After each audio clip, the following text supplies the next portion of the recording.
welcome to church. So happy to be here with you. We're starting a new series this week on the parables of Jesus. And so these are the stories that Jesus told while he was ministering. And so why is it that we lean into these? Well, one thing before we get to the parable of Jesus today, what we need to understand is we need to listen to what Jesus says, because they're just not stories. These are the anchor of the foundation of truth, because Jesus is the incarnation of truth. What he says lays the foundation. What he says is what is true. There's no wiggle room in what Jesus has said. So what he taught is the most important thing that we could ever listen to and respond to. Actually, while he was teaching in the Bible, one of the things that was said about him is that no man has ever taught the way he does. And he was teaching with this understanding of God's kingdom. But what was said about him is he was a man that taught with authority. He had substance. The words of his mouth were something that landed in your heart and went off like a bomb. And then you had to work through, what does this mean for you? So we're going to begin this series in Matthew 13, because this is where the parables begin. This is where Jesus started teaching in parables. Actually, what's important to understand, he didn't always teach in parables. But he began in Matthew chapter 13. And Matthew 13 it's confusing for many, because you don't fully understand. There's a context here. And so what is happening in this context will give us and shed light on the parable and the story that he told. So what is a parable, though, before I get into it? It's a simple story that contains a profound spiritual truth. It's an earthly story with a heavenly meaning, an earthly familiar story that will have very common things connected to it that you go, oh yeah, I know what that is. Yep, I know what a field is. Yep, I know what a seed is. But Jesus is speaking something that's so profound and so big, we need to pay attention to it. So we begin here in Matthew chapter 13, starting in verse 1, and I'll go to 1 through 13, and then we'll look at the rest in just a moment. But later that day, Jesus left the house and sat beside the lake. A large crowd soon gathered around him, so he got into a boat. Then he sat there and taught as the people stood on the shore. He told many stories in the form of parables, such as this one. Listen, a farmer went out to plant some seeds, and he scattered them across this field. Some seeds fell on the footpath, and the birds came and ate them. Other seeds fell on shallow soil with underlying rocks. The seeds sprouted quickly because the soil was shallow. But the plants soon wilted under the hot sun, and since they didn't have deep roots, they died. Other seed fell among thorns that grew up and choked out all the tender plants. Still other seeds fell on fertile soil, and they produced a crop that was 30, 60, and even 100 times as much as had been planted. And then he says this: anyone with ears should hear, should listen, and understand. So Jesus is teaching, but he puts an emphasis on anyone with ears to hear should listen and understand. So why did Jesus teach in parables? Well, you need to understand, leading up to this parable that he taught here, yet you find out that Jesus had a really busy day, a long day, with lots of interactions, with lots of different things. And so there was something that motivated him, that he flipped the switch and started teaching in parables. And so if you were to go back to chapter 12, which we won't because of time, but in the beginning of chapter 12, verse 1, and I encourage you to go back and read this, you find Jesus and his disciples. They're hungry, they're ministering.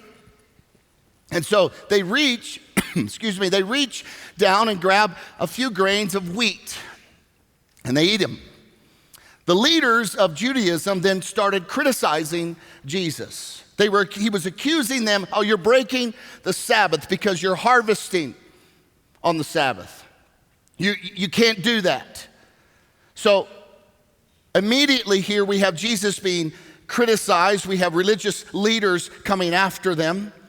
And so basically they were accusing him of breaking the law of Moses. That same day, Jesus heals a man in the synagogue with a deformed hand. And the man's life is changed. And I love it. Jesus says, stand up and stretch out your arm. And this man who is disabled, God heals immediately. And right on the heels of this man his world being rocked, the religious leaders rebuked Jesus.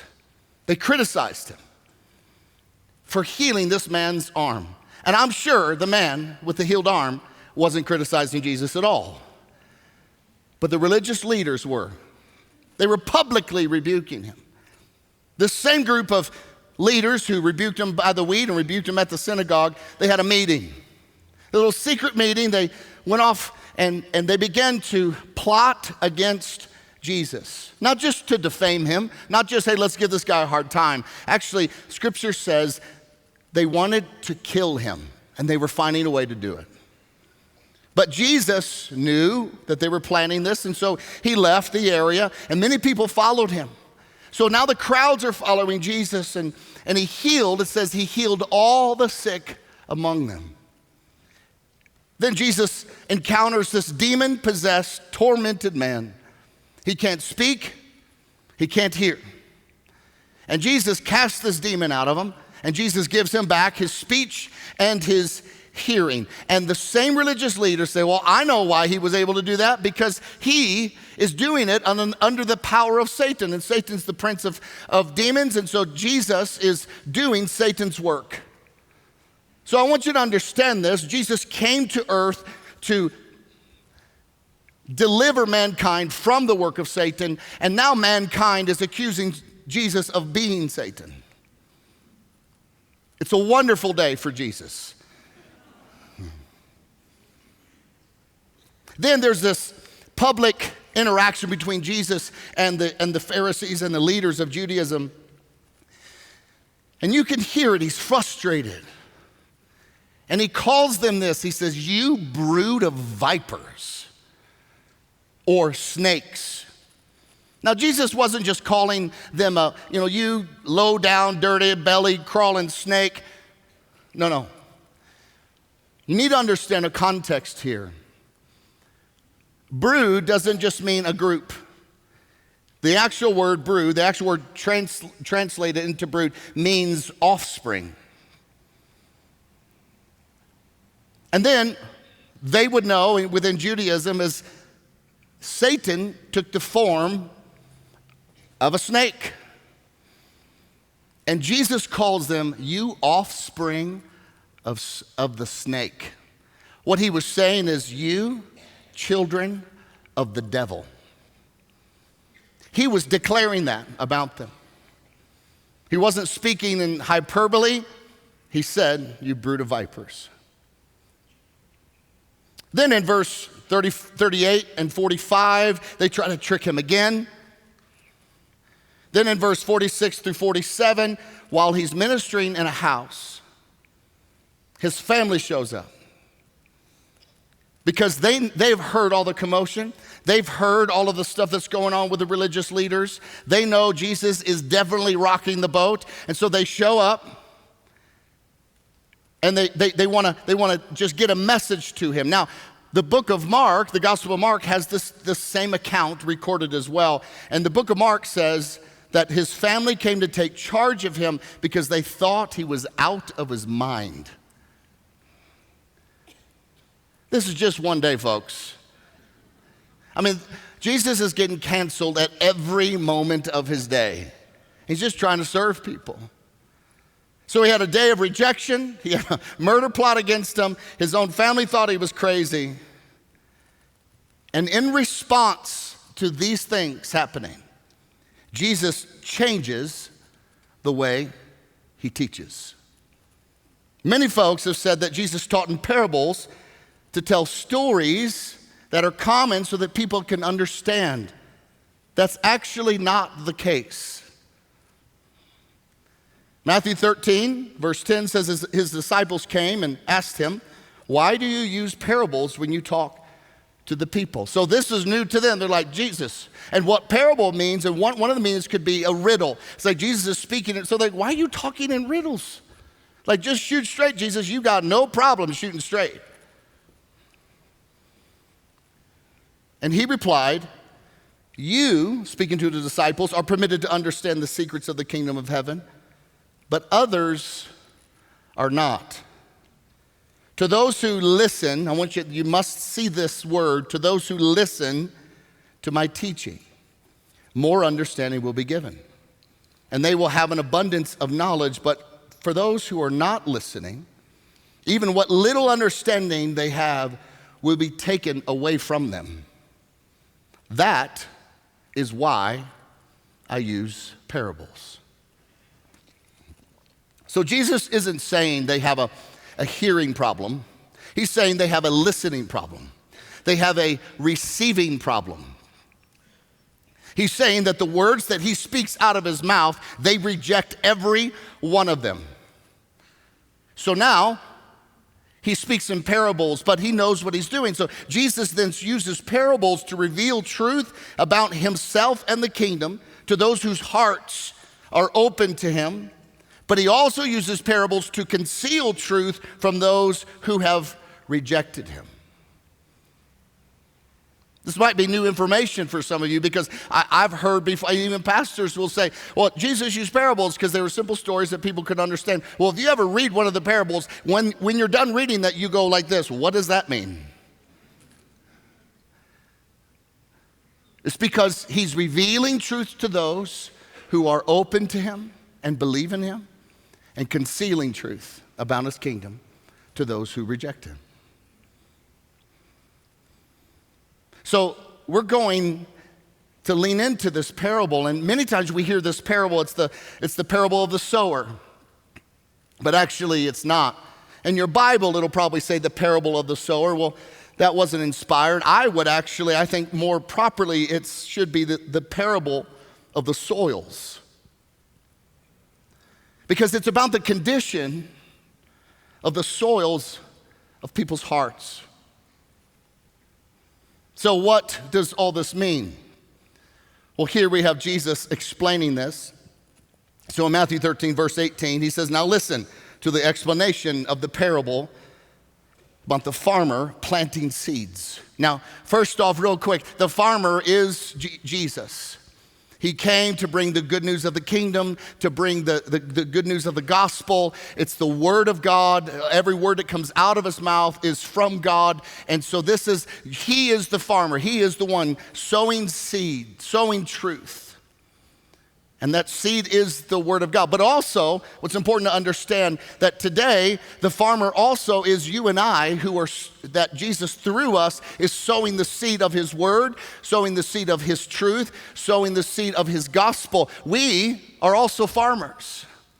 And the seed that we sow is God's word. I promise you. Listen, you can sow a lot of stuff, but one thing that actually matters in the world is sowing the seed of God's word. It can be sown in your family and lived out. It can be sown in your life and lived out. It can be sown at work. It can be sown in our city, meaning we do things in the manner in which God's word says. And as we do that, we're scattering seed. So this is the story about the condition of people's hearts. What this means is the substance or posture of your heart, so that God's word can or cannot take root in you. And the truth is this, is for us as a church here this morning, each one of those conditions of the soil, of the hearts that Jesus spoke of, is represented in this room right now. And you can't tell just by looking. But if we were honest, we probably know. And hopefully, as we allow Jesus to speak to us today through his word, he'll speak to this area of our own hearts. And so here Jesus is asking you and I to take a soil sample of your heart. Growing up over the summer and after school, outside of when it was a basketball season, I would work at this place called the University of Illinois Agricultural Center. And what they would do is they would have different plots of different crops. So some would be corn, some would be soybeans, some would be milo or whatever it may be. And they would treat the crops with different chemicals that I probably shouldn't have been walking through, but I did anyway because I was young and didn't know any better. But what we would have to, part of my job was then at certain times of the year, we would go and take samples of the leaves. We would then dry them. We would then mark them what plot they were in. We would then grind them, and then we'd send them off to the smart people up north in the University of Illinois while us simple folks stayed south. That's really what happened. But then also, you would take a soil core sample to see how the chemicals that was sprayed, has it impacted the nutrients of the soil, what's in it, nitrogen, what's the makeup of it, did it impact? So they were doing experiments in all of this. And so we'd take that core sample, we'd also dry that, and then we'd send that off, and they would test that. And this is what Jesus is actually saying here. He wants us to take a sample of the soil of our hearts. So what is the condition of the soil of your heart? Because it's so important that we understand this, because the receptivity of truth is determined by the condition of your heart. And your heart is the inner being of who you are. It's how you make decisions, and it's why you stand up for things or don't stand up for things. It is who you are. It's the compass of your life that you determine the steps of your life and the actions of your life. So I just have 4 questions here, referencing the explanation of Jesus. And the first question is this, that Jesus is asking the hearers and asking us today, is this: is your heart hard? Is your heart hard? Is God's word able to take root in you? Because Jesus explains, though, the hard heart in verse 19. He says, the seed that fell on the footpath represents those who hear the message about the kingdom and don't understand. Then the evil one comes and snatches away the seed that was planted in their hearts. So what Jesus is saying, that some of your hearts are like footpaths. It's hard. It's like this table that if seed is sown on it, it doesn't break through to take root.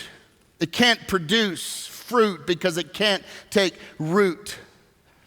And even when the water of God's presence comes, it just rolls right off of you. It's kind of like you're just bored with the things of God. You actually don't care.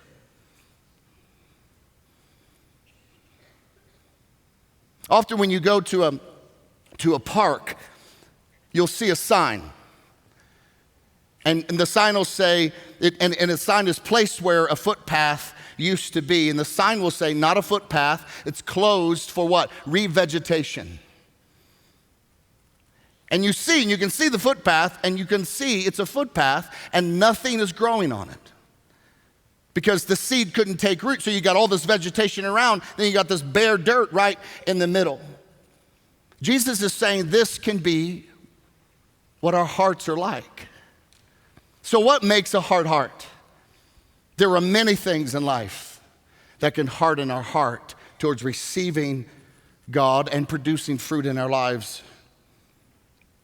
Maybe your heart is hard because you've literally been walked on by many people. People have taken advantage of you. You've been used. You've been betrayed.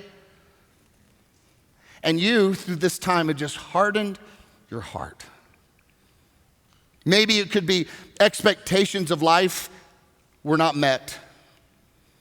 That which you thought would happen actually didn't happen, and so it hardened your heart. Or that which you thought would not happen actually did happen. There's also, our hearts are hardened through the trauma of loss.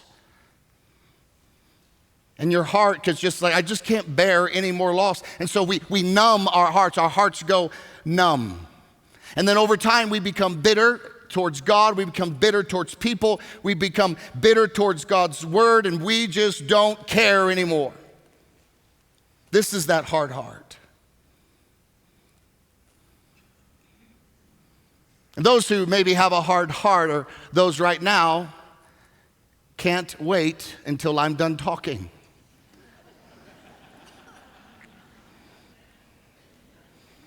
No matter how short my sermon would be, it would not be short enough for you.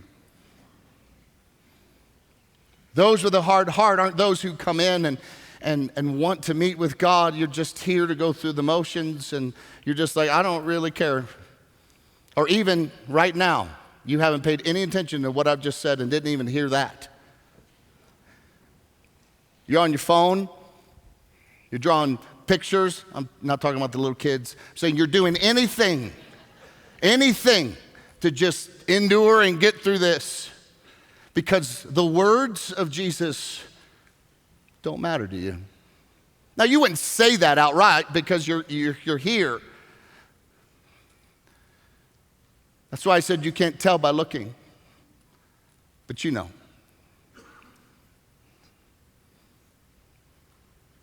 For me, when I went to Bible college, I remember wanting more.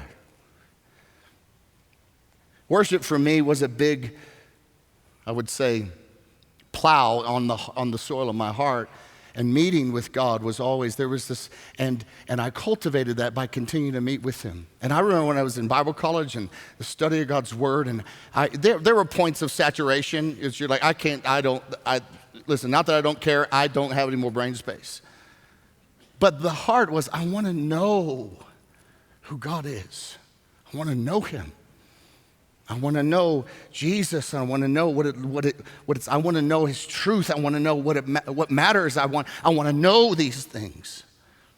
And there was this passion, and not to brag on myself, because that had nothing to do with me, by the grace of God, that I would even have a hunger towards God. It's all His. But there's a hunger, but with a hardened heart. You don't care. Also, that sin in our lives can harden our hearts. Unrepentant sin can harden our hearts. And so this is a very dangerous place to be. A heart against God. I would say these hearts that are hardened are also those in the world who would mock God, who would mock Jesus, who would portray the Last Supper with gays and celebrate filthiness and call it the New Gay Testament. Hardened heart. Truth can't penetrate. Now, it's dangerous to be in this place, because in the scriptures, God does deal with hard hearts. God does have mercy on hard hearts. He can break up hard ground. We have, and how He does it, my friends, is He crushes you. Because He cares more about your soul than He does about your comforts. He did this with Paul. He knocked Paul off of his horse. He blinded him. Paul walked around trying to find out who in the world and where was he. And total crushing. Jonah decided he would harden his heart against God and not do the will of God. That didn't work out well for him either. And there was a crushing. You don't want to be here. The other condition is the second one, and the question is your heart shallow? Jesus says the seed on the rocky soil represents those who hear the message and immediately receive it with joy. But since they don't have deep roots, they don't last long. They fall away as soon as they have problems and are persecuted for believing God's word. These are people who like church, are fans of Jesus, but when culture leans in and puts a little pressure on them, and they're saying, they're asked, what do you believe about this? What do you believe about that? They begin to back up because they're embarrassed of the truth of God's word. So this seed falls on the ground, it produces quick fruit, but underneath this is this hidden layer of rocks, this hidden layer of things that they haven't taken care of or allowed Jesus to take care of. And so many times this is when culture pushes back, when they catch a little heat, they begin to die. And as truth confronts or challenges their life, they go, no. I want to read the Bible, not with a yellow highlighter. I read the Bible with a black Sharpie. And what I don't like, I just eat.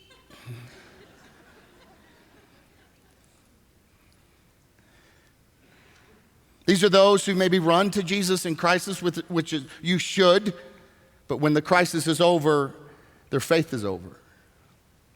We know people like this. I know people in my life like this. Also, the shallow heart is always chasing the latest and greatest Christian craze. Oh, I got to go here because of that. I got to go here because of that. Or chasing the latest and greatest. I go to that church, and then I'll go to this church, and I'll go to this church. Never really belonging, never really planted. They go through difficulties. They maybe have a time of I don't understand what that scripture means, and then quickly things wither in their life. So as quickly as they receive the truth is as quickly as they reject it. Number 3 for the question, is your heart strangled? Another word for this could be distracted. Jesus says, well, the seed that fell among the thorns represents those who hear God's word, but all too quickly the message is crowded out by the worries of this life, the lure of wealth, so no fruit is produced. This is about being obsessed with your image, obsessed with maybe even your reputation, that the world would embrace you, or maybe you're building your own kingdom. Maybe this is about getting our value as an individual, as a person, from the systems and the principles of a godless society. And so what's interesting is that thorns don't grow like overnight. It's a slow process. And so the thorns begin to grow up, and even though there's been great plants in your life, and even it's producing some fruit, it's gradual. The thorns choke things gradually. What influences you begins to fertilize the thorns instead of fertilizing what God is doing and the Word of God in your life. It's almost unknowing until you're strangled. It's actually, too, not making right priorities in our lives regarding spending time with the Lord, coming and being with His people. That what happens is other things become greater priorities. And so the thorns grow up. And number 4 is the last question here. Is your heart soft? Because that's what we want. We want a soft heart. Jesus said the seed that fell on good soil represents those who truly hear and understand God's word and produce a harvest of 30, 60, or even 100 times as much as had been planted. Now, what the harvest produces is not up to the field. It's just what happens through the seed. That's God's thing. But a soft heart is open to receive what God has. What this means is that the truth of God's word, it's welcome quickly in your heart and your life, and you want to hear it, you want to lean in, you want to be challenged. When you hear God's truth, when you hear the whole counsel of God and his word, and even you're challenged or you're convicted, you're like, oh God, I want that in my life. It's not there. Lord, put that deep in the soil of my heart. Oh God, I want more of you. And oh Lord, man, I recognize that is the condition of my heart. Lord, please, will you change it? These are people who want everything that God has. You're quick to respond to the conviction. You're quick to respond to what God is saying. You're quick to hear God's word. You're quick to worship him because your heart's soft. This is what we want, church. We want our hearts to be soft. So the question is this for us. And in a moment, we're just going to spend some time before the Lord and just ask him, Lord, what's the condition of my heart? What kind of heart do you have? What kind of heart? Someone earlier in our volunteer service asked me, Jason, do you think we could have all 4 soils at the same time? And I was like, yeah.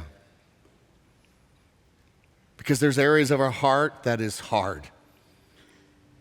Like I don't care. I'm holding that one for me. That hurt. And there's other areas we're distracted. And yes, with this area of my life, it's distracted, but this area is shallow. This area is soft. And friends, only Jesus can reveal what areas of our hearts. Maybe there's things that you need to forgive people. Maybe you need to ask the question, why is it that I'm bored when it comes to the Bible? Why is it that I don't... Church is like, I don't want to go to church. Why is it that I don't like to pray? Now listen, this isn't this heavy thing on you. This is just an evaluation. Life happens. Sometimes you miss church. Sometimes sometimes you're not able to read the Bible every day or whatever. But this is just, but why? What's going on here?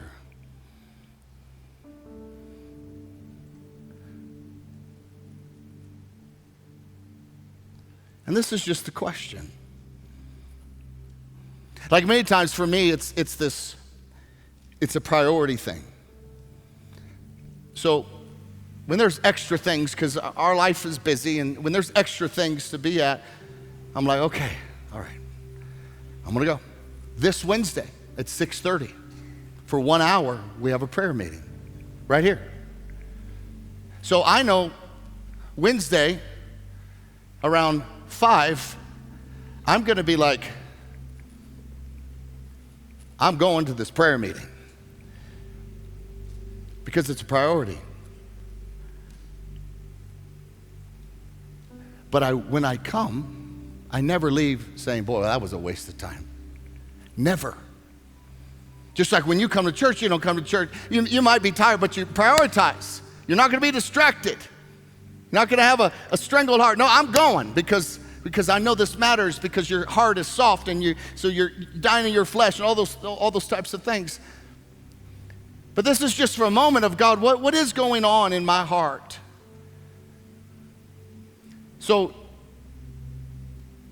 a hard heart, hard area of your heart. Just a moment, you can apply this. Cry out to God. Ask him to break up your hard heart. Jesus is quite capable through his Spirit to plow up your hard heart and to heal you in the process. Surrender. Is it a shallow heart? Ask God for forgiveness. Ask God to come and cleanse. Make some decisions to prioritize and look to him in faith and strength to endure the hardships of life. Is it a strangled heart? Do you hear the word? Do you receive it, but it seems to have no effect in your life? It's time to say, Lord, I want my heart to be soft. God, I want to meditate on your word. And this is about us just taking a moment and asking Jesus to come. And if you can, let's stand together. And over the next few minutes, we're going to worship. But maybe some of you need to lay your hard heart at the feet of Jesus. Maybe there's areas of your heart that you have not allowed him to touch because you're like, it's too painful. But listen, Jesus is the master healer. Maybe there's distractions that you're just like, I know I'm this. Spend this, say, Lord, I'm sorry for being distracted. Maybe whatever this is, whatever the condition of your heart is it strangled? Is it shallow? Is it hard? And let's spend some time as the people of God, not just hearing the words of Jesus, but let's listen. So Lord, we just commit this time over the next few moments, and we invite you here. Lord, our lives of busyness and loss and distraction and escapism, and God, we confess we're masters of deflection. But today we want to stare you in the face and say, Jesus, will you soften the soil of my heart?